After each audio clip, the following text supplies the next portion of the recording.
Nomination సోలోకి వస్తాను. First day నుంచి నేను ఏదైనా చేస్తే నేను ఒంటరిగా ఒక సోలో ప్లేయర్ గానే చేశాను. మీరు ఒక పర్సన్ తో మాట్లాడి మీరు సోలోగా ఉన్నారు, నాకు సపోర్ట్ లేదు అని మాట్లాడాను.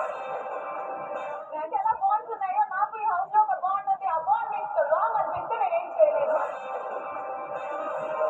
నా దగ్గర నిజంగా చెప్పాలంటే ఆయన నామినేట్ చేసే పాయింట్ నా దగ్గర లేదు. ఇప్పుడు ట్రోఫీ మధ్యలో ఉంటే నేను ట్రోఫీ తగ్గిస్తాను. నా వల్ల కాదు కాబట్టి, నా వల్ల నేను స్లోగా వెళ్ళాను కాబట్టి తల్లిదండ్రులు చేద్దామని అనుకోవట్లేదు. నేను నామినేట్ అవుదామని అనుకుంటున్నాను.